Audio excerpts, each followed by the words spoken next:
Okay, welcome to PSAR with James McKinney. I'm your host.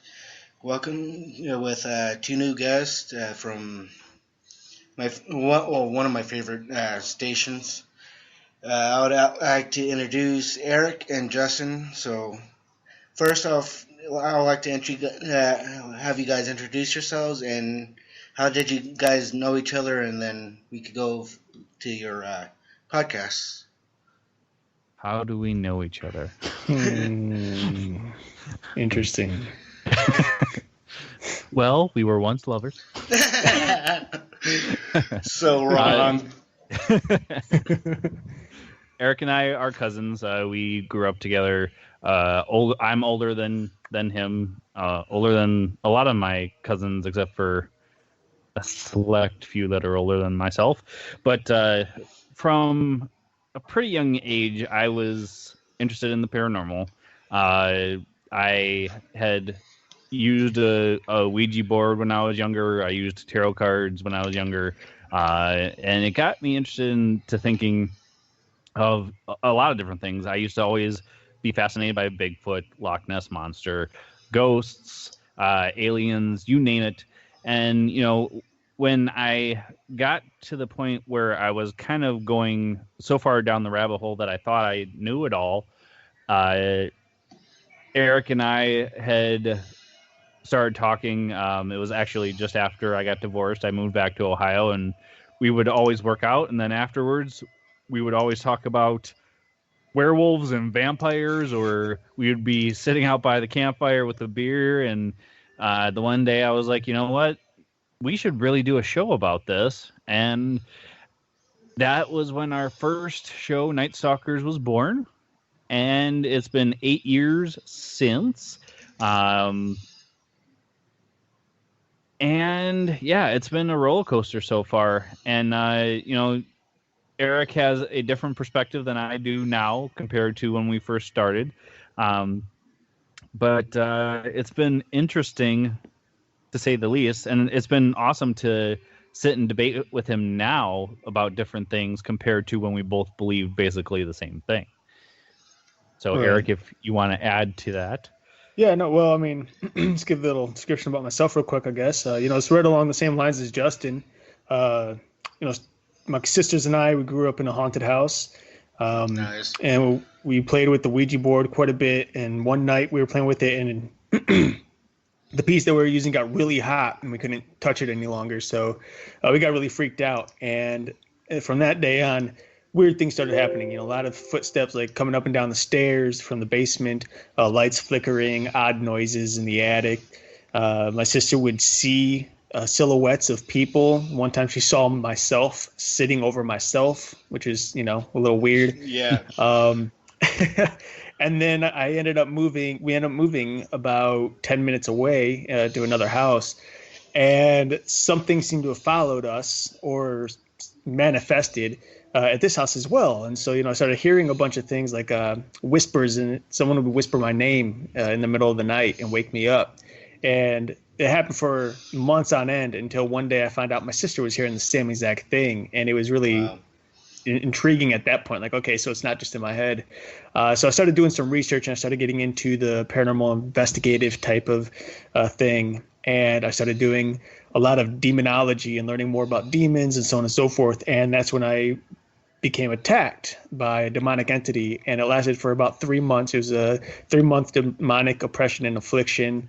I would hear growling. I would see things in my room. I would be held down. Something would sit on the side of my bed, and the whole bed would sink. I'd have just treacherous nightmares every single night. And it kind of built up. And I remember telling Justin the stories. I actually used to write them down in a journal, and he read through the dreams and stuff, and he was like, holy crap, this is creepy stuff, And so, one thing led to another, and eventually, because of the situation, I became saved, and I realized what it was I was dealing with.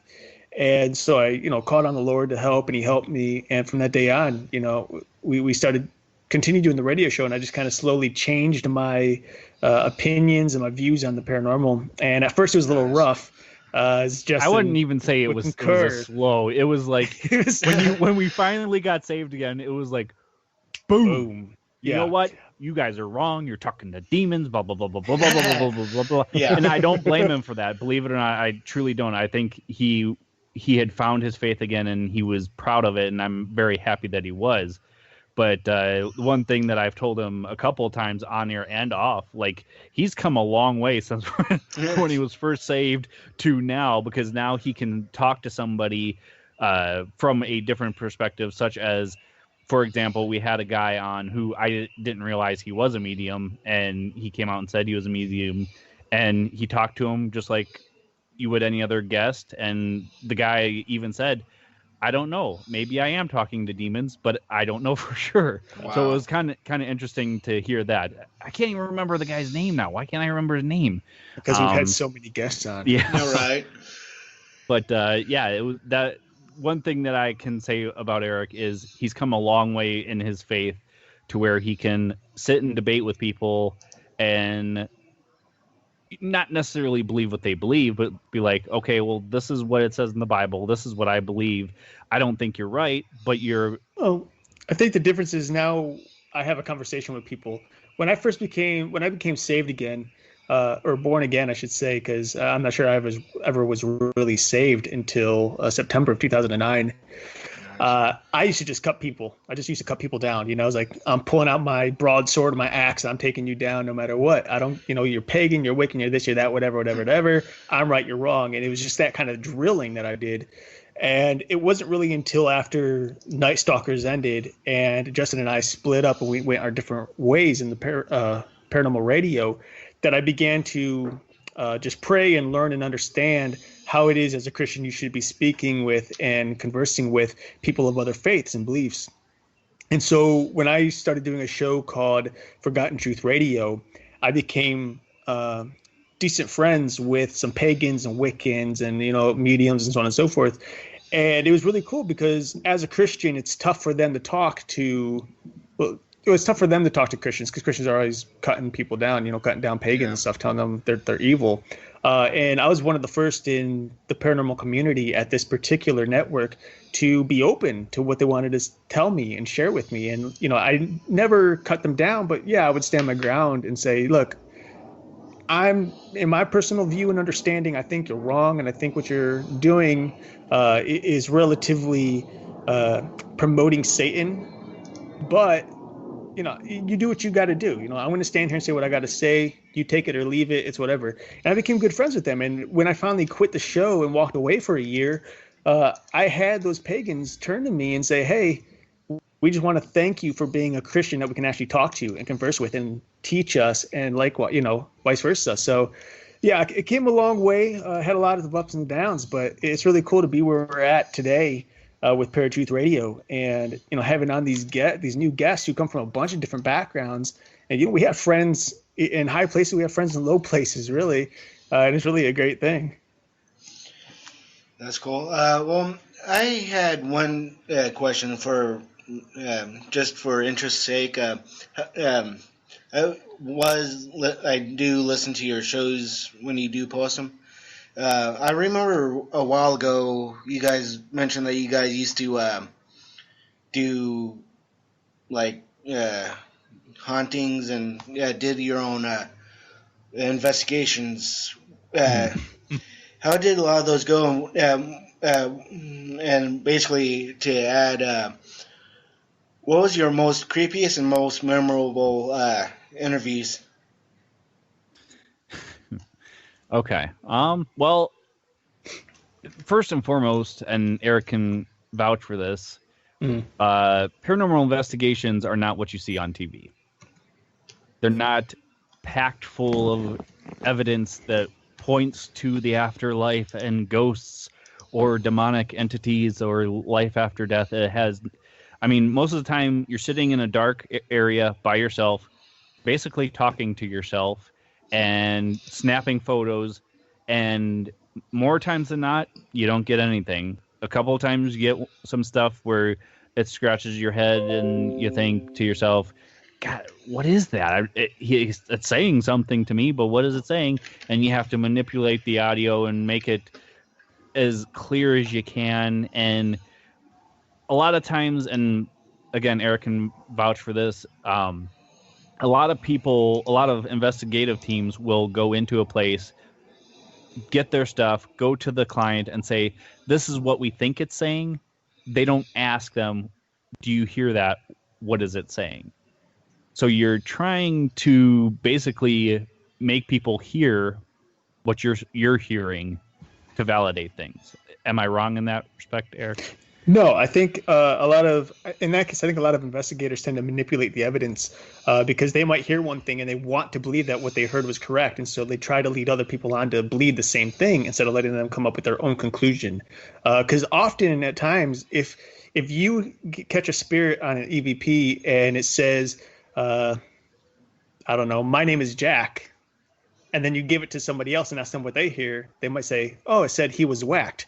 You know, you got two different things, and in the end, it's two different stories, and they don't quite come together. So you got to piece things as you go. That's why it's called an investigation. You know, you take different views and opinions on what you hear, and you piece it together to see what makes the most sense of what the spirit may be trying to tell you, if indeed it's even a spirit.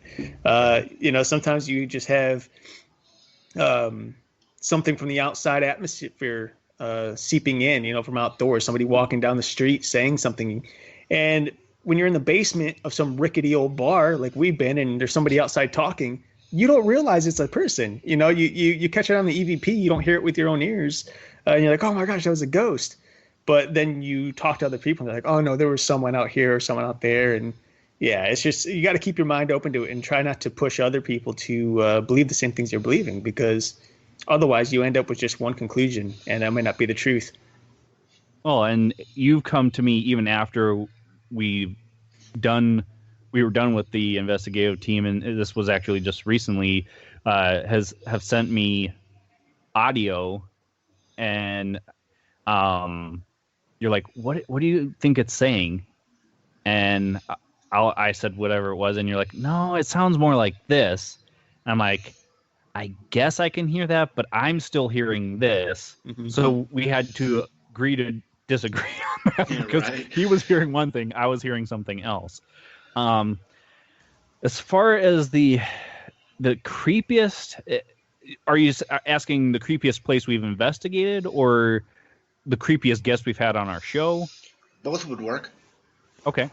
The creepiest, and Erik might have a completely different one, but the creepiest place we ever did, to me, was Jeffrey Dahmer's house. And Erik knows this is the place I always go back to because I was physically touched there in a way that I felt violated. Wow. We were sitting around and we were having what is called a ghost box session, where it's a little radio that spins through the stations, and the spirit, demon, whatever it is supposed to be able to manipulate that to speak through it. We were sitting there, and the person listening in said that the ghost said that they were there, and I said, well, where? And she said it said right next to you. I said, okay, well then prove it. Touch me. And maybe a few seconds after I said that, I felt something like brush the back of my neck. Wow. And I'm like, okay, you know what? I'm not going to do this for right now. I need to go outside for a minute, and then I'll be back. But yeah, for me, that was the creepiest place. The creepiest guest, and I am going to use the name because... Yeah, go ahead. I don't think I've ever come across anybody more creepier than this. Is a man by the name of Erik Fraze. And when we first met him, he was the self-proclaimed Witch King of Salem. Wow. He was in the Benedictine monastery, or a Benedictine monastery, and he ended up switching sides and calling himself the Witch King of New Salem, and establishing a Church of Satan there. Wow. And then he eventually flipped around again and said, nope, the enemy has taught me the error of my ways. I'm on the side of God again. And last time we had looked, he was somewhere in the middle. Wow. like combining magic with Christianity.